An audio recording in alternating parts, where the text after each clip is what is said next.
Hi everybody. As you know at this point, all in-person classes have been canceled and we're going to conduct the rest of the class online.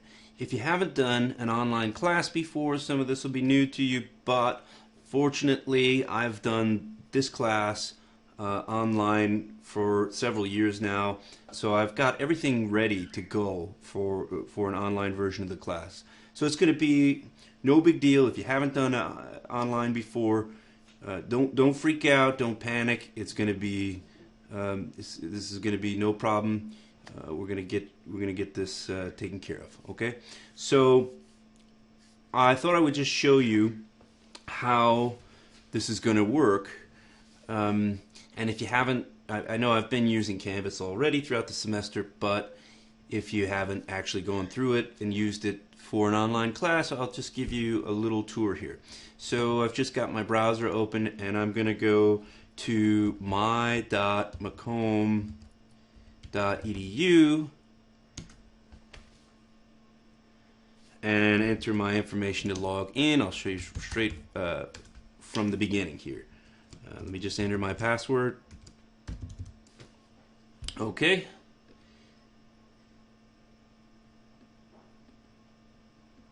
And I'm scrolling down. Obviously, this is going to look a little different for you, but here's where Canvas is for me. I'm sure it's in a pretty similar place. And when I get to the dashboard, okay, I'll go to one of our classes. Okay, there's a couple of sections. And I'll go to this one, the Monday, Wednesday section. And now, here's what Canvas looks like. If you haven't used Canvas before, it's actually pretty great. It's really easy to use, and you can navigate around. Well, I remember when I first was doing training to teach online. Actually, there's certain things about Canvas that take some getting used to.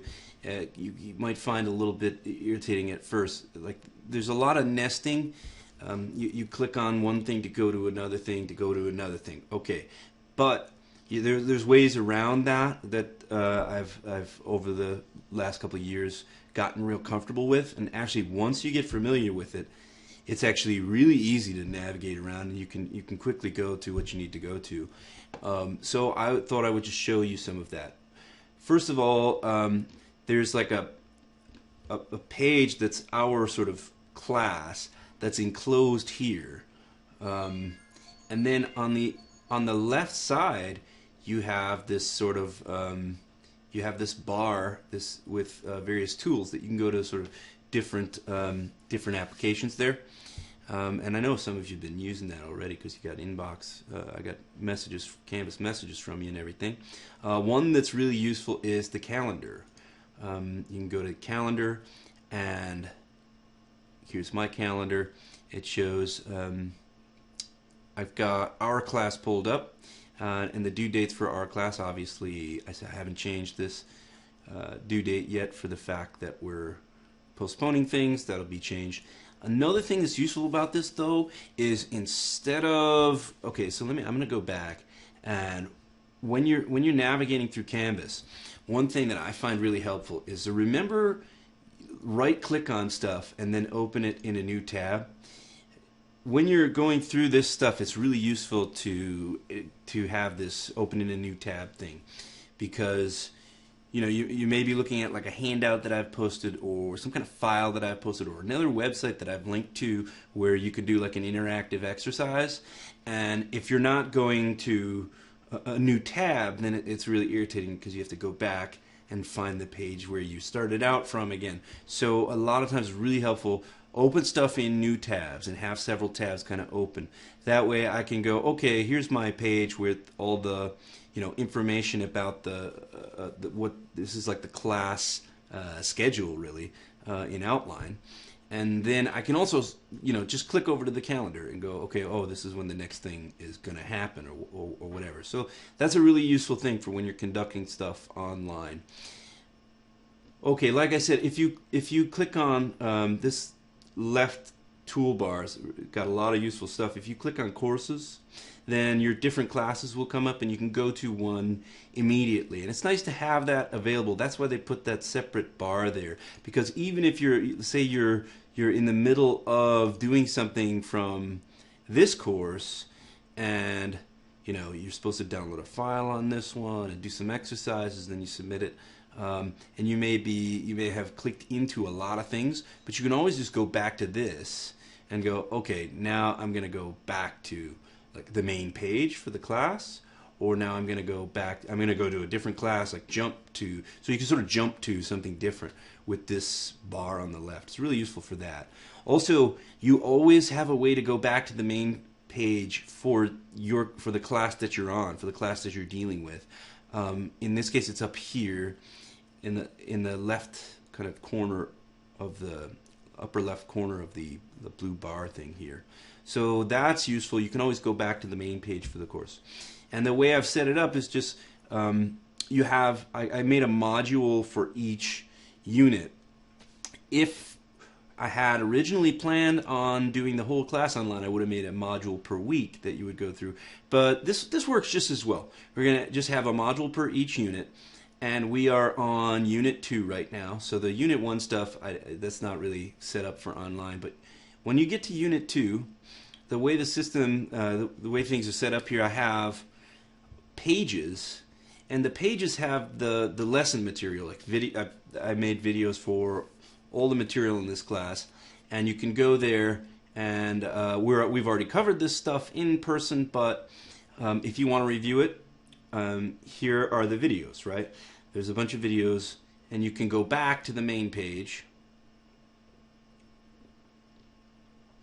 and the pages that have this little symbol with a pencil on it, and they're kind of like indented from the other ones, are the exercises. So this would be where you would go to turn in the exercise, if we hadn't already done this one, relating to those videos, those two videos.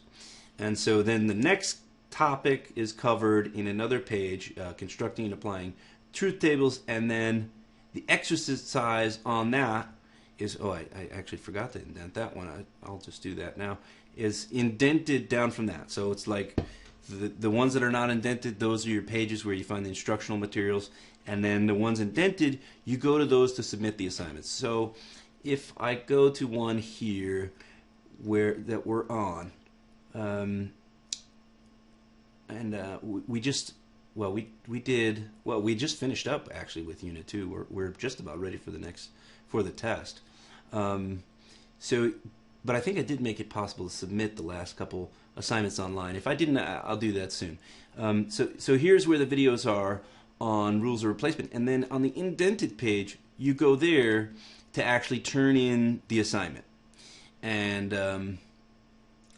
it's not giving me the option to turn something in because I'm on teacher view. I can go to student view here, and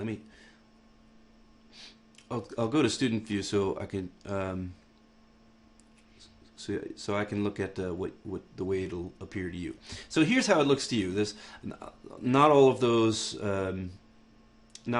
sort of tools are. I haven't used all of those for our class, so these are just the ones that I've used. The modules, it's another name for the main page. Well, what I've made the main page. And yeah, if we go to that, should be, yeah, it's possible for you to submit the assignment here. So you submit the assignment, and let's say this particular assignment is a bunch of those proofs, from the last couple of sections that we did, and you can do that in Word, in Microsoft Word, or another suitable word processor. You can turn it into a PDF or just a text file. I didn't put RTF in there. Maybe that's a bit outdated now, but I can go back and put RTF if someone wants to do that. Or if you are not comfortable with doing it on your computer, you can just do it on paper by hand, and then take a picture.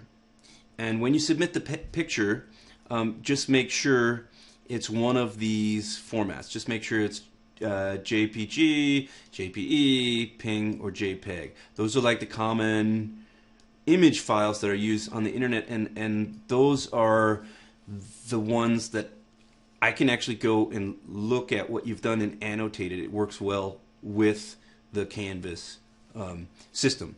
So don't use a different one.